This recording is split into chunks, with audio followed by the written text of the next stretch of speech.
नमस्कार मित्रांनो, मी प्राध्यापक विनायक ठाकूर, कृषी तंत्र निकेतन देवगड या युट्यूब चॅनलमध्ये तुमचं सगळ्यांचं मनापासून स्वागत। मित्रांनो, लक्षात घ्या, सध्या कोकणामध्ये आंबा सीझन चालू आहे आणि आंब्यामध्ये बऱ्याचशा समस्या आहेत। ज्या प्रकारे आपण लागवडी संदर्भात बघितलं, त्याच्यानंतर त्याचं व्यवस्थापन बघितलं आणि सगळ्यात शेवटची काढणी आणि मग पिकवणी आणि विक्री। आता पिकवणी विक्री हे सगळ्यात शेवटचा जरी टप्पा असला तर तो सगळ्यात महत्त्वाचा आहे आणि तो जर महत्त्वाचा टप्पा जर तुम्ही योग्य पार नाही पाडला तर काय होणार, किंमत कमी येणार। आणि आज आपण बघूया आंबा पिकवणी कक्ष म्हणजे आंबा कसा पिकवायचा, रायपनिंग म्हणजे नेमकं काय, नॅचरल पद्धतीने कसा पिकवायचा, किंवा दुसरी गोष्ट म्हणजे शासन मान्य प्रूफ घेऊन आपण चेंबर कसा ऑपरेट करायचा, त्या संदर्भात शेतकऱ्यांना इतर माहिती आणि संपूर्ण हा व्हिडिओ आपण बघणार आहोत। त्या संदर्भात तुम्हाला अधिक माहिती पाहिजे असेल तर या डिस्क्रिप्शन बॉक्समध्ये मी तुम्हाला नंबरही देणार आहे, त्या संदर्भात संपूर्ण व्यवस्थापन देणार आहे। आणि ज्या शेतकऱ्यांना रायपनिंग चेंबर लावायचा आहे किंवा बनवायचा आहे आपल्या शेतासाठी तर त्यांनी कमेंट करू शकता किंवा मेसेज करून फोन करू शकता। या संदर्भात आपण पुढील व्हिडिओ बघूया, तो तुम्हाला नक्कीच आवडेल आणि आवडला तर लाईक कमेंट शेअर जरूर करा। मित्रांनो, आज रायपनिंग चेंबर संदर्भात आपल्याकडे तेंडुलकर साहेब आलेले आहेत आणि तेंडुलकर साहेबांनी उत्तम पैकी रायपनिंग चेंबरचा अभ्यास आहे। संपूर्ण सिंधुदुर्गमध्ये त्यांचं नाव आहे, त्यांची स्वतःची फॅक्टरी आहे, स्वतःचं त्यांचं वर्कशॉप आहे आणि त्यांनी असे बरेचसे प्रोजेक्ट सिंधुदुर्गामध्ये केलेले आहे। आपण त्यांच्याकडून जाणून घेऊया की या संदर्भात आणि त्यांची पहिली ओळख करून देऊया। नमस्कार सर। नमस्कार। मला तुम्ही आमच्या दर्शकांना आधी पहिली तुमची इंट्रो किंवा ओळख करून द्या आणि त्यानंतर आपण चेंबर मध्ये कसं कार्य चालतं या संदर्भात संपूर्ण बघूया। नमस्कार, मी शार्दूल तेंडुलकर। तंत्रसर मशिनरी म्हणून आमचं कुडाळ MIDC मध्ये मॅन्युफॅक्चरिंग युनिट आहे। त्यामध्ये आम्ही रॅपनिंग चेंबर, आंबा प्रोसेसिंग मशिनरी, काजू प्रोसेसिंग मशिनरी आणि इतर कोकण आपल्या पट्ट्यात ज्या फ्रूट्सवरती प्रोसेसिंग होतं त्या सर्व मशिनरी बनवतो। त्यात सध्या आमचं खास करून संशोधन झालंय ते रॅपनिंग चेंबरमध्ये। बऱ्यापैकी त्याच्यावरती आम्ही कार्य केलं आणि आता इथे जो आम्ही चेंबर लावलाय तो सध्या चालू स्थितीमध्ये आहे। तो आम्ही सरांना म्हणालो की आम्ही तो तुम्हाला दाखवू शकतो, जेणेकरून सर्व शेतकऱ्यांना त्याचा लाभ घेता येईल आणि आपल्या धंद्यामध्ये वाढ करता येईल। चला मग आता चेंबर संदर्भात माहिती घेऊयात।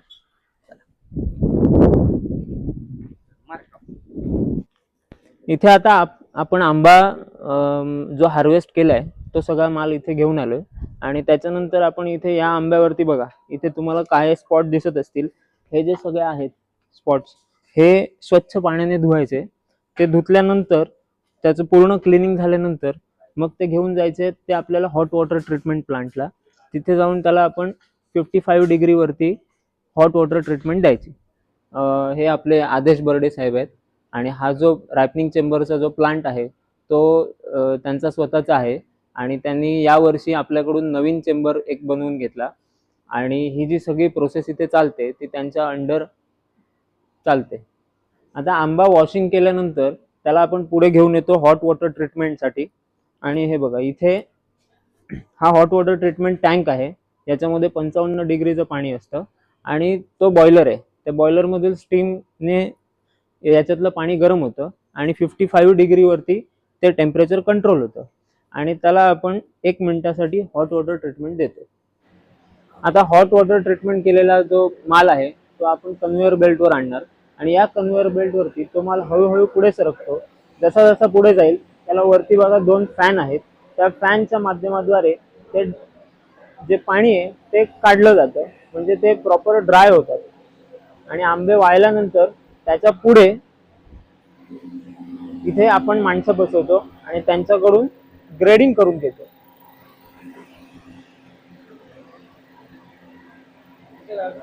इथे आल्यानंतर ग्रेडिंग करून घेतो। आता तिथे ग्रेडिंग झालेला जो माल आहे, जो वाळला आहे, त्याचं ग्रेडिंग केले तो आपण पुढे घेऊन येतो रायपनिंग चेंबरला। आता हा रायपनिंग चेंबर आहे, याच्यामध्ये इथे तुम्हाला बरेच कंट्रोलर्स दिसणार। आता ही याची PLC सिस्टीम आहे। या PLC सिस्टीमद्वारे आपण CO2 कंट्रोल करतो, त्याच्यानंतर त्याचं टेम्परेचर कंट्रोल करतो। रायपनिंगसाठी साधारण 23 डिग्री ते 28 डिग्रीपर्यंत टेम्परेचर लागतं। ते कंट्रोलरचं काम सुद्धा हे कंट्रोल पॅनल्स करतात। आणि CO2 कंट्रोल, इथिलीन कंट्रोल, सगळ्यात महत्त्वाचा भाग आहे इथिलीन कंट्रोल। इथिलीनसाठी आपल्याकडे सिलेंडर आहे। आता प्रोसेसिंगसाठी 100 ते 150 ppm इथिलीन लागतं आंबा पिकण्यासाठी, तर ते ॲक्युरेट असावं लागतं। आता या प्रोसेसमध्ये आमच्याकडे PLC कंट्रोलर आहे आणि त्याला ॲक्च्युएटर्स आहेत, त्यामुळे 100 ते 150 ppm ॲक्युरेट इथिलीन त्याच्यामध्ये सोडलं जातं. याला दुसरा ऑप्शन येतो जनरेटरचा. पण जनरेटरमध्ये काय होतं की जनरली त्याच्यामध्ये जे इथिलीन सोडलं जातं त्याचा पीपीएम 400 ते 450 पर्यंत जाण्याची शक्यता असते. तर त्याच्यामध्ये ती ॲक्युरसी मिळत नाही. ही ॲक्युरसी आपल्याला या PLC सिस्टीममध्ये मिळते. आता पुढे बघूयात. इथे हे बघा, या प्रकारे आतमध्ये आपल्याला बघायला मिळेल. इथे आतमध्ये क्रेट्स आहेत आणि त्यामध्ये हे आंबे रॅपनिंगसाठी ठेवले. आता ही आपली क्रेटची जी सिस्टीम आहे ती पण सिंगल लेअर सिस्टीम आहे. म्हणजे आपण त्याला भरपूर एकमेकावरती भरून भरून ठेवत नाही, जेणेकरून प्रत्येक क्रेटमध्ये प्रत्येक आंब्याला ॲक्युरेट आणि त्याला पाहिजे तेवढं इथिलीन मिळेल.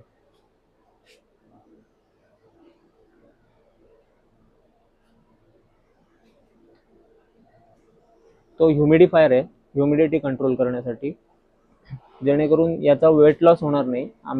आंब्याच्या रायपनिंग प्रोसेसमध्ये वेट लॉस फार होतं.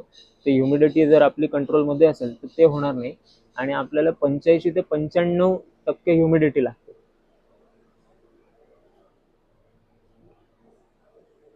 असे आता आपल्याकडे 3 चेंबर्स आहेत. हा पहिला, दुसरा आणि तिसरा. या 3 चेंबरमध्ये सर्वप्रथम प्री कुलिंग, त्याच्यानंतर ते प्री कुलिंग 24 तास केल्यानंतर 24 तास डोसिंग करतो. इथिलीनचं डोसिंग 24 तास झाल्यानंतर त्याला आपण रायपनिंगसाठी पुढे 3 ते 4 दिवस ठेवतो. मग याच्यामध्ये आपण काय केले की याच्यासाठी एक सेपरेट कोल्ड स्टोरेज बनवलंय. 2 दिवसाची प्रोसेस झाली की तिसऱ्या दिवशी आपण आंब्यांना त्या कोल्ड स्टोरेजमध्ये शिफ्ट करतो. आता आपल्याकडे 3 चेंबर आहेत. त्या 3 चेंबरमध्ये पहिल्या दिवशी आपण जो माल आणतो तो माल या चेंबरमध्ये ठेवतो. त्या चेंबरमध्ये साधारण 2 टनाची चेंबरची कॅपॅसिटी आहे आणि याच्यामध्ये पहिल्या दिवशी प्री कुलिंग होतं. ते 24 तास झाल्यानंतर पुढचे 24 तास त्याला डोसिंग होतं 100 ते 150 PPM पर्यंत इथिलीन डोसिंग. आणि त्याच्यानंतर मग तिसऱ्या किंवा चौथ्या दिवशी आपण त्याला रायपनिंगसाठी कोल्ड स्टोरेजमध्ये नेतो. आता ही सायकल आपली रोजची चालू राहण्यासाठी आपण इथे 3 चेंबर्स दिलेले आहेत. या पहिल्या चेंबरमध्ये 1 दिवस प्रोसेस झाली की ती प्रोसेस पूर्ण होईपर्यंत दुसऱ्या दिवशी आपण दुसऱ्या चेंबरमध्ये माल आणतो. ती प्रोसेस पूर्ण होईपर्यंत तिसऱ्या दिवशी तिसऱ्या चेंबरमध्ये माल आणतो. असं करून चौथ्या दिवशी पहिल्या चेंबरमधला माल आपण पुन्हा कोल्ड स्टोरेजला नेतो. यामुळे आपली ही सायकल चालू राहते आणि आपला माल कुठेही आडीमध्ये घालण्याची आपल्याकडे वेळ येत नाही, जेणेकरून आपल्या मालाची क्वालिटी आपल्याला चांगली मिळेल. आंब्याचं डोसिंग पूर्ण झाल्यानंतर त्याला रायपनिंगसाठी कंट्रोल टेम्परेचरमध्ये ठेवावं लागतं. त्यासाठी साधारण 28 ते 30 डिग्रीपर्यंतचं टेम्परेचर लागतं. त्यासाठी आपण हा एक कोल्ड स्टोरेजचा चेंबर बांधलाय. त्याच्यामध्ये आपण आंबे स्टोअर करतो. आणि इथे हे बघा, याच्या आतमध्ये अशा प्रकारे आपण सगळं मेंटेन केलेलं आहे. त्यामध्ये टेम्परेचर आणि CO2 मेंटेन होतो, जेणेकरून आंब्याच्या रायपनिंग प्रोसेसमध्ये त्याला इतर कुठलाही इफेक्ट होणार नाही, आंबा खराब होणार नाही, कुजण्याचं प्रमाण अतिशय कमी होतं. म्हणजे जवळपास 1% सुद्धा कुजण्याचं प्रमाण आपल्याला याच्यात मिळत नाही. आता चेंबरमध्ये आंबा पिकवल्यानंतर आंब्याची क्वालिटी ही आपण जो आडीमध्ये आंबा पिकवतो, जे नॅचरल पद्धतीने पिकवतो, त्याच्यापेक्षा खूप चांगली येते. मुळात म्हणजे काय होतं की ज्यावेळेस आंब्याचा रंग येत असतो त्यावेळेस आंब्याचा रंग बघा, तुम्हाला याच्यावरून क्वालिटी लक्षात येईल की आंब्याचा रंग आहे तो खूप चांगला येतो. चारही बाजूनी आंबा एकसारखा पिकतो, म्हणजे कुठेही तुम्हाला त्याला पॅच येणार नाही, अनइव्हन रायपनिंग होत नाही. आंबा मॉइश्चर मिळाल्यामुळे आंब्याचं वजन कमी होत नाही. वेट लॉस झालं तर तुम्हाला विक्रीमध्ये त्याचा प्रॉब्लेम येतो. दुसरी गोष्ट, आंबा घट्ट राहतो. मार्केटमध्ये गेल्यानंतर त्याची शेल्फ लाईफ आपल्याला मिळाली पाहिजे. शेल्फ लाईफ नसेल तर मार्केटमध्ये आंबा टिकत नाही. आता हा आंबा जो आहे हा घट्ट आहे, म्हणजे तुम्ही दाबून जरी बघितला तरी कुठेही तुम्हाला असा मऊ किंवा बुकबुकीत लागणार नाही. त्यामुळे रॅपनिंग चेंबरमध्ये आंबा पिकवणं हे सगळ्यात जास्त सोयीस्कर आहे. नमस्कार, मी आदेश प्रमोद बर्डे, शेतकरी, मुक्काम पोस्ट टेंडुली, तालुका कुडाळ. आम्ही हे रायपनिंग चेंबरचं जे तंत्रज्ञान आहे ते ह्यांच्याकडनं सगळं घेऊन आत्मसात करून आता ऑलमोस्ट 4 वर्ष झाली. ह्यात असं होतं की लोकांचं काय झालं की जुनी पद्धत जी आपली आडी घालून असायची त्या पद्धतीच्या प्रमाणे ह्याची क्वालिटीचा आंबा पिकून तयार होतो. त्याच्या व्यतिरिक्त आता जी लोक इतर गोष्टी काही करतात, ज्याला म्हणतात की त्याच्यामुळे आंब्याची प्रत होत नाही ह्याप्रमाणे, ह्याच्यात कुठलाही केमिकलचा हा वापर ह्याच्यात होत नाही.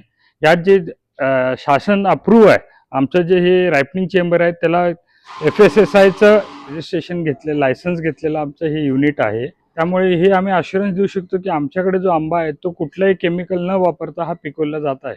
त्यामुळे तुम्हाला जी क्वालिटी मिळते ती आडीच्या पिकवण्याच्या प्रमाणे आहे. खरं जो फरक आहे आडीच्या आणि ह्याच्यात जे कुसण्याचं प्रमाण आहे हा मोठा आपला ॲडव्हान्टेज आहे. त्यामुळे मी सगळ्यांना शेतकरी बंधूंना सांगतो की तुम्ही होईल तेवढं जे आहे तुम्ही रायपनिंग चेंबरकडे आता नवीन टेक्नॉलॉजीकडे आता हे जाणं फार गरजेचं झालं आहे.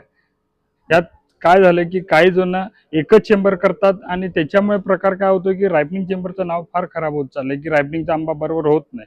त्याला जी व्यवस्थित प्रोसेस आहे ती झाल्याशिवाय आंबा व्यवस्थित रायपनिंगमध्ये होत नाही. त्यामुळे माझं एकच आहे की तुम्ही होईल तेवढं व्यवस्थित प्रोसिजर फॉलो करा. त्याची क्वालिटी, आंब्याची क्वालिटी तुम्ही खरोखरच चांगली मिळेल तुम्हाला. तर तुम्हाला जर जर कोकणातला आंबा, कोकण हापूस पाहिजे असेल तर मी खात्रीशीर सांगतो की तुम्ही कधी या, तुमच्या समोर आंबे बघा आणि तुम्ही घ्या. आमचा नंबर आहे 9448117666. तुम्ही कधीही येऊ शकता कॉल करून. आमच्याकडे मुबलक आंबा आहे, तुम्ही कधीही या. धन्यवाद. आतापर्यंत आपण रायपनिंग चेंबरची सर्व माहिती बघितली.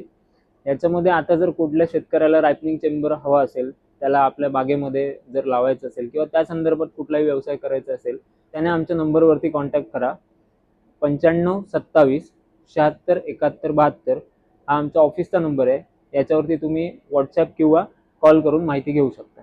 तर माझं असं सगळ्यांना हे आहे की आपले लोकल जसे शार्दूल तेंडुलकर आहेत ह्यांच्याशी तुम्ही संपर्क साधा, त्यांच्या कंपनीशी तुम्ही सर्व्हिस साधा. कारण गेले 4 वर्ष आम्हाला ते सर्व्हिस आणि मेंटेनन्स दोन्ही वेळोवेळी, कारण एखादा दिवस जरी गेला तर माणसं शेतकऱ्याला फार फरक पडतो. त्यामुळे लोकल माणूस असलेला फार बरा. तर माझं एकच म्हणणं आहे शेतकऱ्यांशी की आपला लोकल जो माणूस आहे जसं शार्दूल आहेत त्यांच्याशी तुम्ही संपर्क साधा आणि पुढचं तुम्ही पाऊल पुढे उचला. धन्यवाद.